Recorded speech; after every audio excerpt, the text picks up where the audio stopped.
We've all heard the term scanning, but what does it mean? Why is it so important, and how can you become just as good at it as the likes of Messi, De Bruyne or Modric? So firstly, what is scanning? Scanning describes the action of looking around you, analysing your surroundings, and using that information to determine your next action, all in a matter of 1 or 2 seconds. It gives you the knowledge of your surroundings, including the positioning of your teammates and opponents, to help you make better decisions. Why is it so important?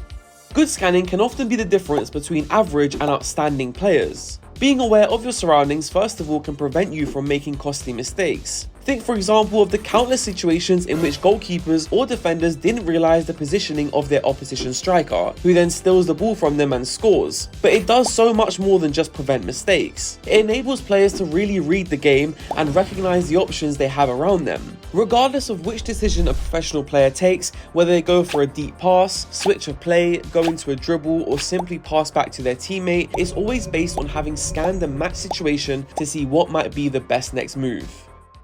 So when should you scan? You should always scan before you receive the ball, not when it has already reached you. So for example, when you see your teammate passing the ball to you, as soon as the ball leaves their foot, that's when you should take a quick look over your shoulder to see what's happening around you. So essentially, whenever you're not in possession, you should be scanning. And in just a split second, you can see an opponent, a teammate, or open space around you. Based on that, you can then decide your best next move before even getting the ball, allowing you to play faster once you receive the ball. So how often should you scan? As much as possible. In fact, Arsene Wenger, who has always been a big believer in the importance of scanning, says the very best players scan at least 6 to 8 times in just 10 seconds before receiving the ball, whereas average players scan just 3 to 4 times. So how can you train scanning? So to train how to scan effectively, follow these 3 steps. Step 1. Build the habit of scanning. As always, let's start simple. That's actually where most players fail. It's very often not a question of how good is your scanning, but simply, are you even scanning? So start by practicing to scan whenever you receive a pass until it becomes a natural habit for you. And make sure you're not just looking around aimlessly, but actually scanning with the intention of making a better next move. Step 2. Get better at processing the collected information.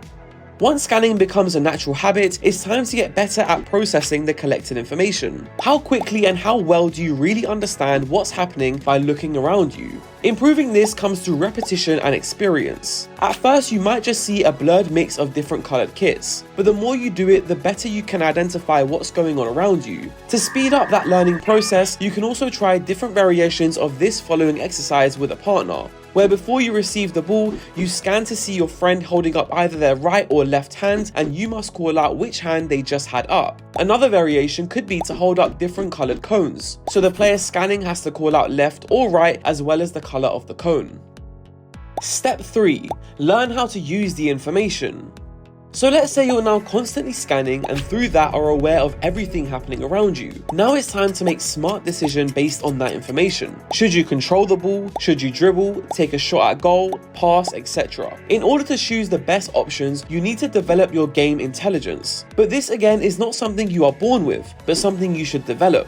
One of the best ways is to simply watch professional games and really analyse the movements and actions of the player, especially those in your position. So take note of what the players are doing on and off the ball, what decisions they make, and what the outcome is. You can also ask someone to film your games, so you can analyse your own performance, learn from your mistakes, and try to make better decisions in your next game.